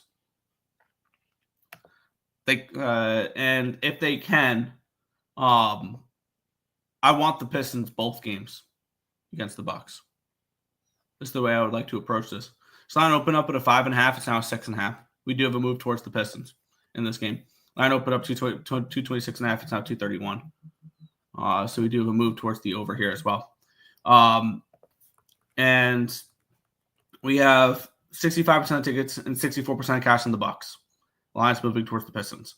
So it makes me very interested in Detroit. 93% tickets, 95% of cash on the over here as well. For me, I would like the Pistons in this game. And I would like to lay the points with them. I need to know first before I pull the trigger on the Pistons if they can pass the Bucks with 2 wins. So I'll have to take a little bit of a look there on that one. Hawks on a back-to-back. Yeah, I can see that. Give me Giannis for 30 to 35. Yeah. Why is this line the way it is, though, if they're in? And I'm seeing 5.5 over on ESPN Bet. I want to make sure it's minus 120 for 5.5. So I guess that makes sense. But let's see. Yes, they can. Tiebreakers go to head-to-head, then conference record. Thank you. Okay, then I would like the Pistons not only today, but the next day as well. I think the Pistons pass the Bucks. So Pistons minus 5.5, minus 120 here for me over on ESPN Bet. We'll move on. Just a beautiful, beautiful matchup here. The Boston Celtics are taking on the Charlotte Hornets. The Celtics are 19-point favorites in this game with a total of 214.5. The question is, do the Celtics care enough to cover 19? And my question is, why the hell would they? Why would the Celtics care enough in this game to cover 19 points against the Hornets? Granted, the Hornets are very untrustworthy as well, and they've lost the last 2 games by 24 and 30. So they have not covered this big number back-to-back games. But with that being said, this line opened up at a 20. It's down to a 19. Line opened up to 18.5, down to a 214.5. So a line move towards the under here as well. Let's take a look at the cash flow in this game, where we have 48% of tickets and 56% of cash on the Celtics, and the lines move towards the Hornets. 93% of tickets, 96% of cash on the over. The Hornets are eliminated. They're long gone. They're 19-61 this year. The Celtics have locked in the 4 seed. They're not passing anybody there. The 2 seed. The 2 seed is the Celtics, and they have nowhere to move. So how much do they care? But you can ask the same thing about the Hornets. How much the Hornets care here as well. But I promise you, at this stage, there's no way I'm laying 19 points with a team that does not care. So immediately this becomes Hornets or no bet. And I think ultimately it's a no bet game. But would not surprise me to see the Hornets potentially win this game outright. If the Celtics do not care and just take this game like it's nothing, it would not shock me to see this game closer than people might think. And I do lean Hornets in this game. Plus 19.5. Can I get a 20? Can I still get a 20? I don't think so. I was kind of tempted if I can get 20 with the Hornets, saying all the points with the Hornets. But the best I see is 19.5. I'm going to stay off, but it's definitely Hornets or no bet. My thing is the Celtics bench can cover 19 points. Yeah. Nick, stop it. Sounds like you're trying to back Hornets money line. Yeah, why not? Hornets money line. 12-1. Jesus. That's nuts. That's a line of a that's a money line. We'll move on though. The New York Knicks are taking on the Cleveland Cavaliers. We have the Knicks are 7.5 point favorites, total 226.5. We know the Cavaliers are the number 1 seed. We know the Knicks are the number 3. Oh, they're not. They're not locked in to be the 3 seed. With a win, the Knicks are the 3 seed, I believe. Because you said the tiebreaker is head-to-head. What's the head-to-head between the Knicks and the Pacers? I need to know that. Because if this is the Pacers have the edge on the head-to-head, not only do they need a win, they need the Pacers to lose tonight in order to clinch the 3 seed. So I need to know what the head-to-head is here for the Knicks and the Pacers to know whether or not the Knicks just need to win this game, or they need to win this game and then potentially win the next game as well, or have Indiana lose one of the next two, because Indiana has Cleveland on Sunday and the Knicks have the Nets. So the Knicks, I need to take a look there. Okay, and I believe it's 2-1 Pacers. Other way, okay. This one here. So the Knicks would have the tiebreaker in this one here. So just a win for the Knicks gets them the 3 seed. Do they take care of business in this game and cover the number? And in that case, then Brooklyn might be the bet on Sunday if the spot's locked up, and the Knicks will be a big favorite and not caring and resting their players heading into the playoffs.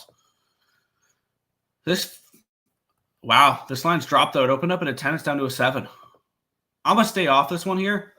And if the Knicks lose this game, then you back the Knicks against the Nets. If they win this game, then you stay off, or you back the Nets. So I think this game matters more for how you want to bet Knicks Nets on Sunday, if you want to bet that game. So I would lean towards that. So yeah. But let's see. Tatum plus 25 plus points, minus 120, cash 9 of the last 9 head-to-head versus Charlotte. No Brown tonight helps this play. There you go. We'll move on. We have the Chicago Bulls 16.5 point favorites with a total of 236 in this game. Obviously, the Bulls have some type of motivation, I believe. They're a game behind the Hawks. The Hawks are big favorites tonight.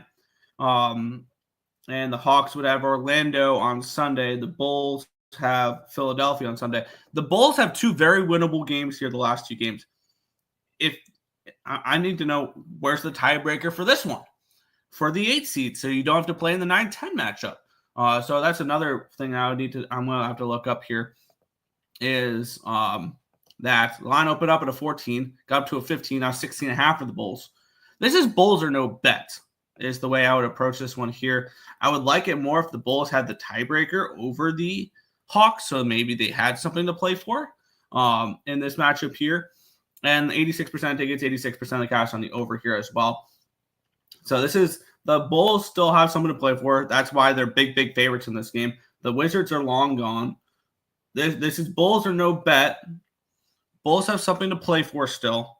If they have the tiebreaker over the Hawks, I think I would prefer the Bulls laying the points then.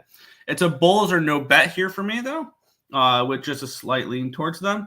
But I am going to probably pass at the moment. Just a big line. But I think the Bulls probably blow them out in this game. I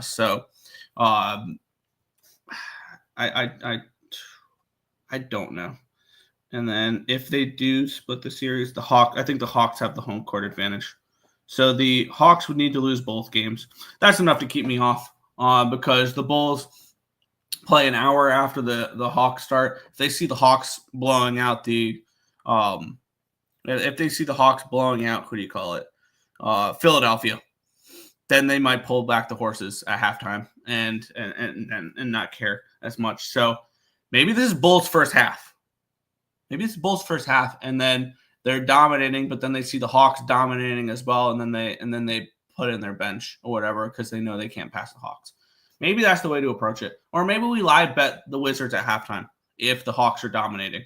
That could be another option as well, but not a game I'm going to get involved with. Kobe White threes. Fair.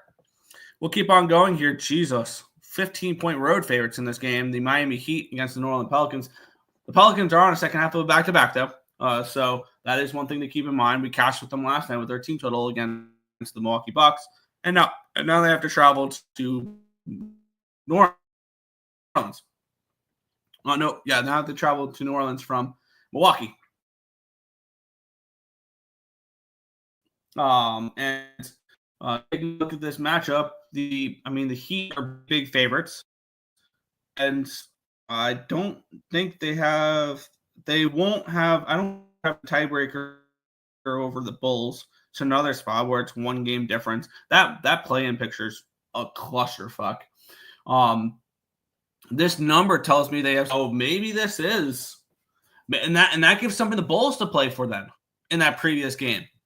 If the Bulls have something to play for, I think we lay it. I think we lay it with both the Bulls and the Heat in this spot because the Heat need a win both games and need the Bulls to lose one. And then, I think that would be worth a look, is the Bulls and the Heat laying the points with them having a little bit of motivation here against teams they should absolutely beat the shit against. So am I laying a ton of chalk today? Yeah, it looks like I am. So it's going to be the Heat laying the points on the road here in this spot, which is 14.5 on ESPN Bet. And I'm also going to go back to that last game and take the Bulls as well. Laying 16.5 minus 110 over on Bet365. So I'm going to lay both the big chalk there in the last two games with two teams with motivation, trying to get into either an easier play-in spot, home court in the play-in spot, or something along those lines, and against teams that are done. So I'm going to lay a lot of points here in this one. Bulls and Heat are tied. The Bulls are up one game on them. They're 26. They're 26 points, unless you're talking about the head-to-head 2-2. But on ESPN, I'm seeing the Bulls are 37-43. The Heat are 36-44. The Bulls are a game better than the Heat, unless I'm reading this wrong. 446 is scared is a hell of a name. Both of y'all cool with me though. Yeah, we're good. Both teams are 46 and that's not what I see. That's not what I see on my ESPN app. So that's interesting there. But yeah, I'm gonna lay the points with both the Heat and the Bulls. So yes, I'm going to be a chalk eating monster tonight because I'm already on the Pacers laying points, the Pistons laying points, the Heat laying points, and the Bulls laying points. I think this is a chalk fest tonight, potentially in the NBA. We'll move on though. The Dallas Mavericks taking on the Toronto Raptors. This could be a Maverick spot here in this one here. The only question is this a potential letdown for the Mavericks after the LeBron or after the Luka Doncic game? Is the one thing I am kind of worried about. But they didn't win that game, so I don't know. This line opened up. Where's this line open up real quick? This line opened up with the Mavericks as 10.5 point favorites. It's now 12. This did get up to a 13 at one point, but there has been a move towards Dallas. Line opened up 222. It's now 224. Move towards the over here as well. Taking a look at the cash flow in this game, 58% tickets, 66% cash on the Raptors. Line's moving towards the Mavericks in this game. 95% tickets, 94% cash on the over. Motivation should be with the Mavericks. They're a game behind Sacramento. I'm trying to see. Here's the thing though. I need to check what their head-to-head is this year between Dallas and Sacramento. Which Dallas, last time they played Sacramento won, so 1-0 there. And then did they play in February? Yeah, Sacramento won there. And then in January, I'm trying to see the other matchup that they had. Where was the other matchup? Was it that back in December? Yep. Okay. So the Kings are going for this. I think the Kings had the series sweep. So maybe not as much motivation on the Dallas side because not only do they need to win their last two games, they need the Kings to lose their last two games for the 9th seed. So not as much motivation there. Not enough for me to lay 13 points with them. So that'd be a pass here for me. Yep, I'm self-admitting. I'm the self-admitting square, and these NBA parlays just cash this time of year. Hawks, Celtics, Bulls, Heat, Timberwolves, Thunder, Warriors plus 106. Yeah, I could see that. I could definitely see that. Hit the like button if you're still here, folks. Absolutely. How have you not hit the like button yet if you're still here? That's the ultimate question. Even the dislike button. Hit the dislike button. If you don't like anything I'm saying, you think I'm stupid, you think I'm ugly, you think I'm whatever, hit the dislike button. It's the same thing. Because it's interaction with the stream. We had the Memphis Grizzlies taking on the Denver Nuggets. The Nuggets are 6.5 point favorites with a total of 242.5. Line opened up at a 7. It's down to a 6.5. So we have a move towards Memphis in this game. Line opened up at a 236 to 234 now. 244 now. We have 47% of tickets, 51% of cash on the Grizzlies. Line moving slightly towards them. 79% of tickets, 83% of cash is on the over here in this one as well. We backed the Nuggets in their first game with the new head coach. Do we do it again tonight? Because I usually back teams every single game until they lose with the new head coach. And this is an important game for Denver because they're currently a game behind the Lakers for the 3 seed. They're tied with the Clippers for the 5 seed. They do have the head-to-head because they are currently ahead of them, and they do have the better conference record as well. They're a game ahead of the Warriors and the Grizzlies and the Timberwolves. This is a must-win game if you're the Denver Nuggets to keep in the home court advantage for that first round, which is very important, especially when you go to Denver. And the only thing I need to know is can they pass the Lakers? Which the Lakers I think are going to be monster favorites. They're 10-point favorites there, and then they play Portland in the last game, so they probably win the last 2 games. The Lakers because they need to, and they play weak enough opponents where they will most likely beat them. We've seen 79% tickets and 83% cash on the over here in this one as well. Yeah, with the new coaching bump, it's Denver and no bet. Question is, do you lay it with Denver at this stage? And I think the answer is yes. I think the answer is yes, you lay it with Denver until they lose. You lay it with the new head coach. And I actually don't hate the firing because maybe, and I don't think we've ever seen this before, but there's a chance we can have a new coaching bump into the playoffs where when you back a team every single game after firing their head coach into the playoffs. I don't think I've ever seen that before. So yeah, I'm gonna be on the Nuggets here in this spot. -6.5, -110 over on Bet365 for that one.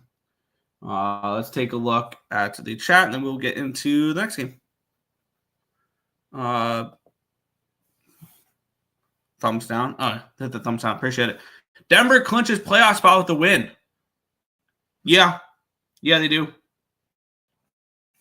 Because then they'd have the tiebreaker against the Golden State Warriors, and Memphis that would be out of it there in Minnesota.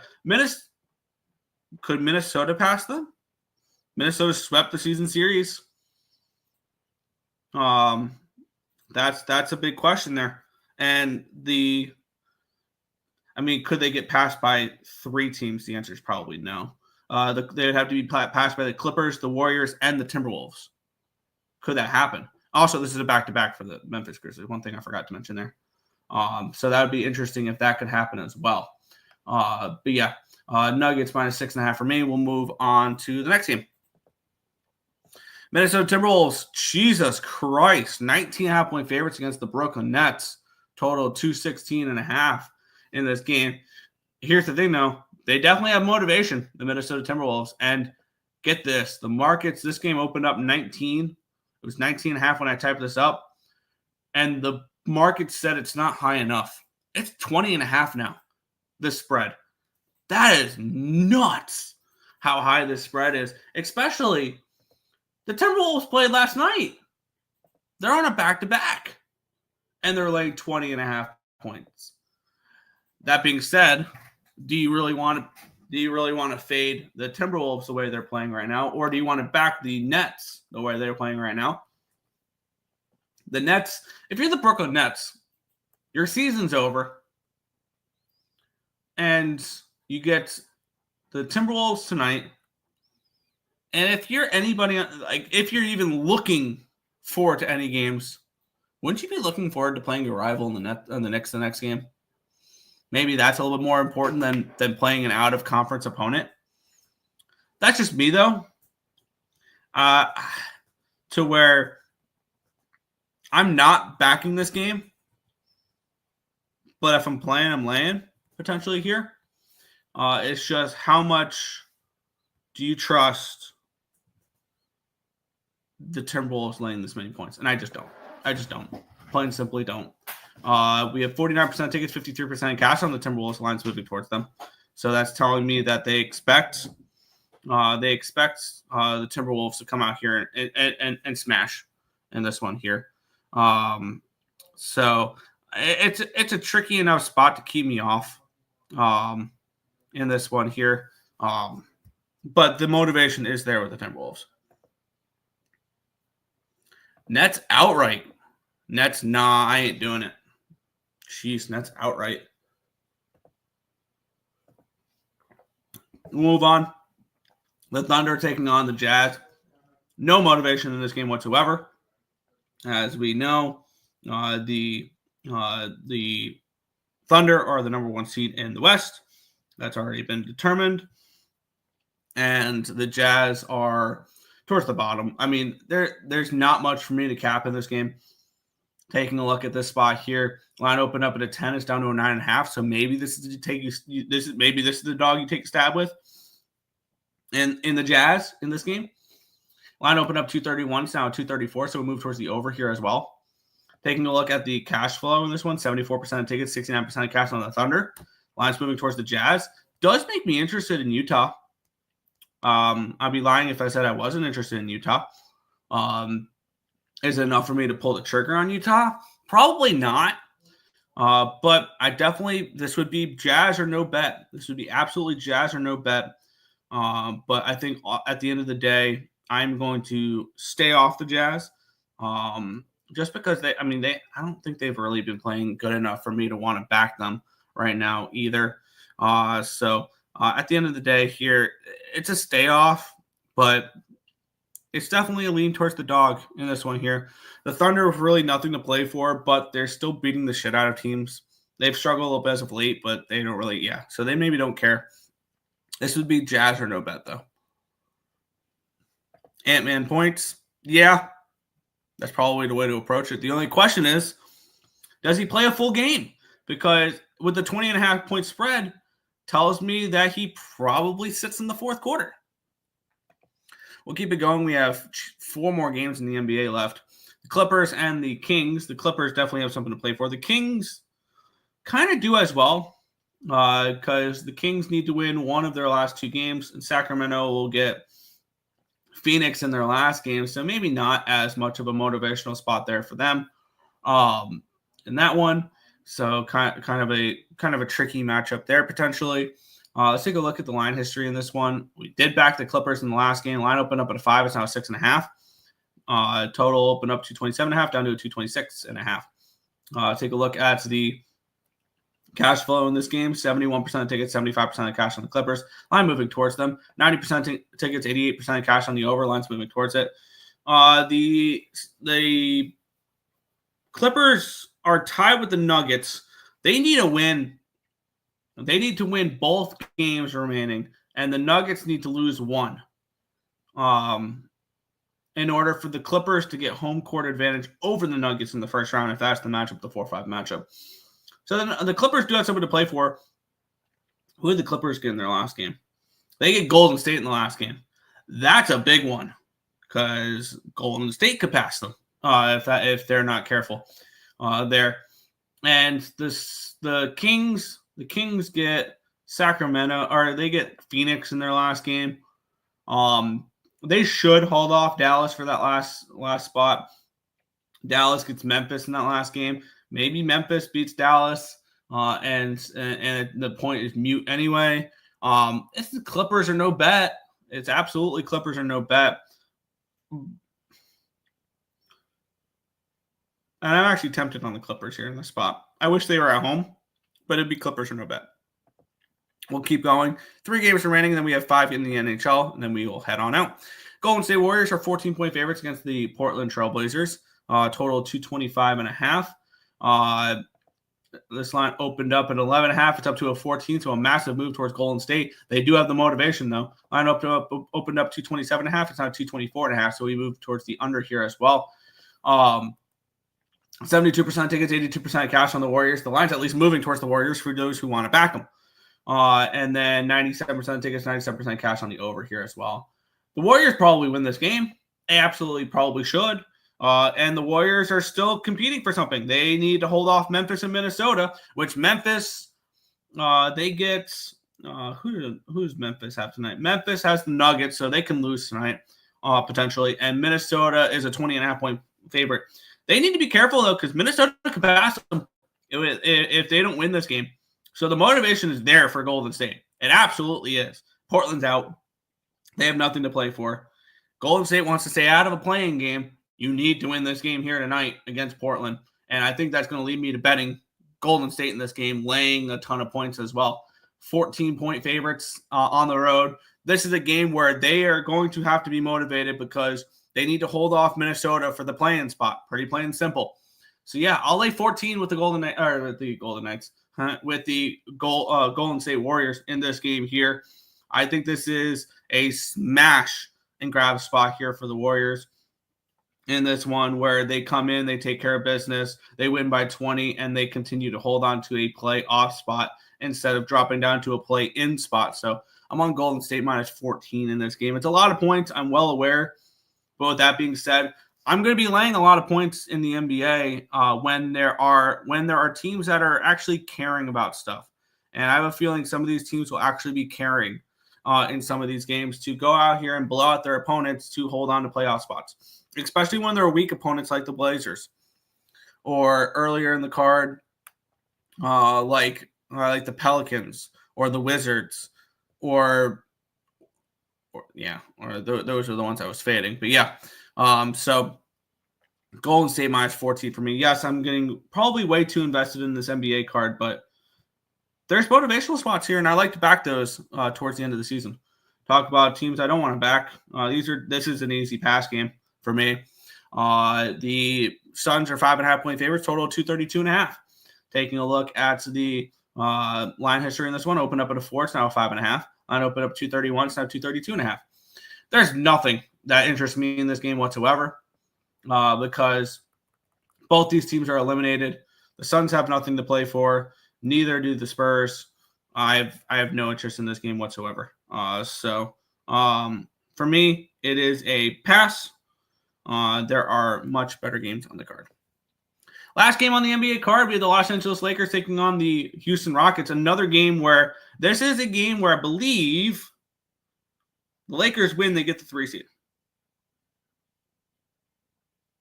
Let me take a look here because the Nuggets are the one chasing. The Nuggets and the Clippers are the ones chasing them there,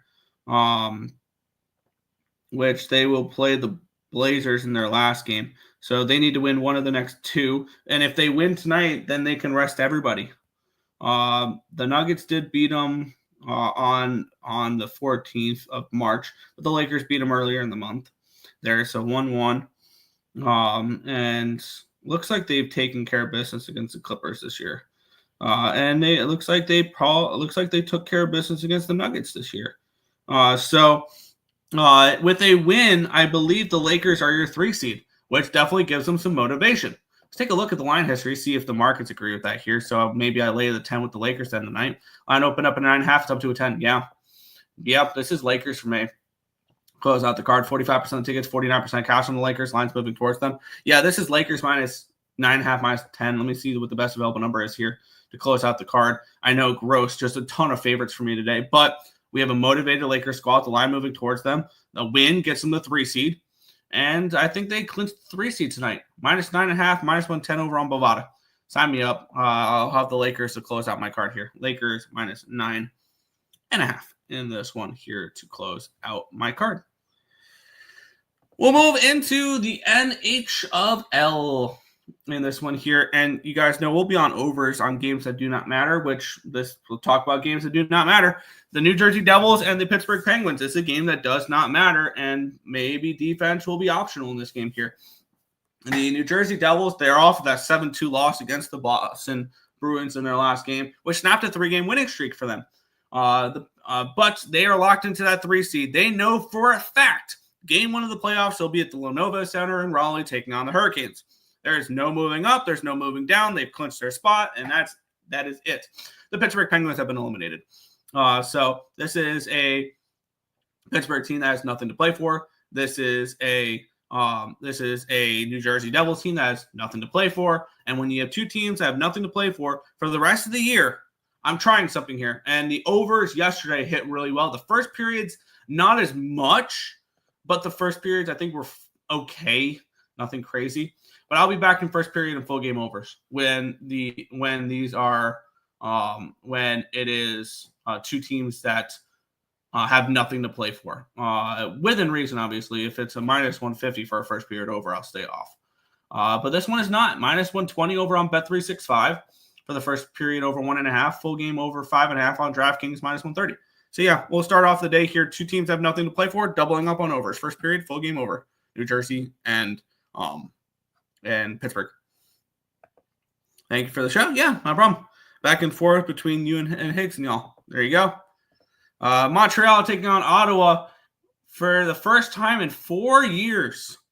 The Montreal Canadiens can clinch a spot in the playoffs with a win. And they take on the Ottawa Senators, who have already punched their ticket into the postseason.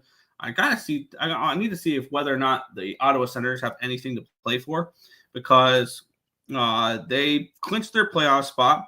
They have how many games left? The Ottawa Senators. The Senators have 4 games remaining, and this could be a game that matters to the Senators, because they've clinched their playoff spot. But the question is, would you rather play the Maple Leafs or would you rather play the Capitals? And would you want to keep in that top wild card spot or not? We have Montreal with a point in this game. All right, a win tonight, and the Montreal Canadiens are in the playoffs. Why are we not on the Montreal Canadiens to lock up a playoff spot? They're coming into this game winning 6 in a row, and this is a Senators team that they could catch the Senators, though. That's the one thing that the Senators do have something to play for, is the Senators can play. The Senators can drop down to the second wild card spot if they're not careful. They have no games in hand. Both teams have played 78 games, and the Senators lead the Canadiens by 3 points. The Senators do have Philly, Chicago, and Carolina after this. Montreal has Toronto, Chicago, and Carolina after this. So both these teams have Chicago and Carolina. The only difference is Montreal has Toronto and Ottawa has Philadelphia. Those should be winnable games here for Ottawa going forward there with Philadelphia and Chicago. I think this is a game where the Montreal Canadiens punch their ticket to the playoffs, and we get all the Eastern Conference teams determined tonight. And I'm going to go ahead. I'm going to grab the Canadiens at plus 120 to punch their ticket into the playoffs tonight, to do that in Ottawa. So, yeah, Montreal plus 120 here for me in this game. We'll move on. We have, this line's continued to move. All right. The Tampa Bay Lightning, when I typed it up, it was minus 275. I'm seeing minus 300s now for the Tampa Bay Lightning, which makes sense. The Detroit Red Wings, that game last night was basically the dagger for them. They lose 4-1 to the Florida Panthers. Back-to-back losses now for them. With the Canadiens win or a loss of any way, shape, or form, even an overtime game would clinch them not making the playoffs for, I want to say, the 8th or 9th consecutive year, the Red Wings there. This should be Tampa Bay taking care of business. Do we want to lay this type of number with them? No, not particularly. Tampa Bay after this, Has Buffalo, Florida, and the Rangers. And the Red Wings have the Stars, the Devils, and the Maple Leafs remaining after this. Not a game I'm getting involved with. Tampa probably wins. The Red Wings, that was the dagger for them last night. Now they're on a second half of back-to-back. I believe a third game in 4 nights after that. I understand the line being the way it is because I agree with it. I do think the Lightning should be this big of favorites, but not a game I'm getting involved with here. Talk about massive favorites. Here's another game I'm probably not getting involved with just because of the number. And I typed this up at minus 395. This line has continued going up. Because I'm seeing over on BetMGM, it's minus 425 now for the Edmonton Oilers, which, yeah, I get it. The Oilers do have something to play for, but also Ryan Nugent-Hopkins is day-to-day, Jake Wallman's day-to-day, Trent Frederick's day-to-day, Leon Draisaitl's day-to-day, Matthias Ekholm's day-to-day, Klingberg is out still. So the Oilers are dealing with a lot, but the Sharks suck. The goddamn Sharks scored 7 goals the other night, still couldn't get me a freaking win. Edmonton 4 points behind the Kings for the 2 seed in the Pacific Division. They've already clinched. With a win they can clinch their playoff spot tonight. So there's that as well. Ultimately, not a game I'm going to get involved with, but it's probably Edmonton takes care of business. But do you really want to lay this type of number with the Oilers? The answer is not really. So we'll move on. But these are 2 teams that do have something to play for, and are not the Sharks. Obviously don't have something to play for. The Lightning do have something to play for because they're still fighting for that Atlantic Division. So I guess there's something, and this one as well. So we only have 1 game today of 2 teams that have nothing to play for, and that is New Jersey, Pittsburgh, which is first period full game overs. So no other ones are first period full game overs for this slate. Let's talk about the game of the night though, because I believe with the win tonight, the Minnesota Wild are in the playoffs because that would give them currently they're at 5 points on the Calgary Flames for the last playoff spot. And the Flames do have a game in hand. The Flames win tonight, and it's a 3-point difference with a game in hand for the Flames. The Wild will have 2 games after this. The Flames have 4 games remaining. All 3 games after tonight. The best the Flames can do is 8 more points, so 96. So the Flames can still make the playoffs. They would need to win this game. They would need to beat San Jose.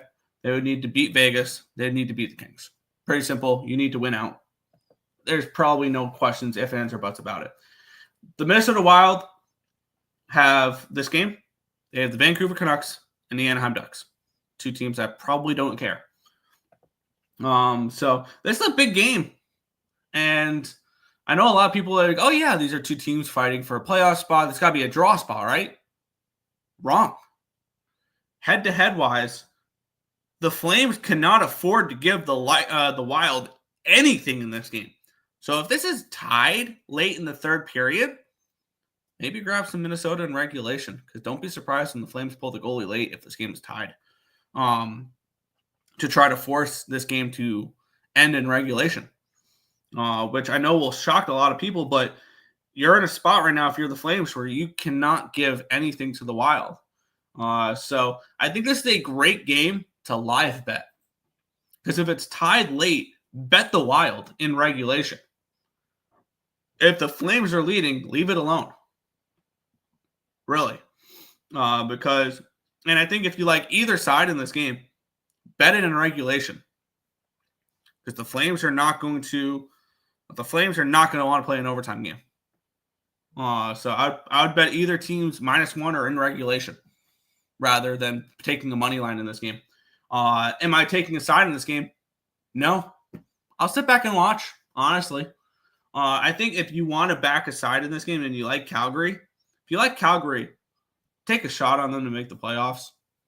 Because if they win this game in reg, they're 3 points behind, and they have winnable games against San Jose. And Vegas will probably have nothing to play for, and neither will the Kings. So if you like the Flames in this game, take them to make the playoffs at 7-1. That would be the best way to approach this game. If you like the Wild, leave this game alone or bet them in regulation. which could be an option as well. But for me, not a game I'm going to get involved with. Maybe it's an over 5.5 because I think this game potentially is an over because I know a lot of people are going to think playoff style hockey.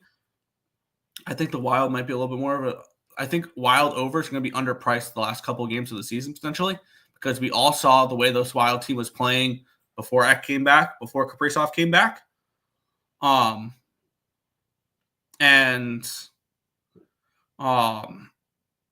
think this team could be more of an over team with them back.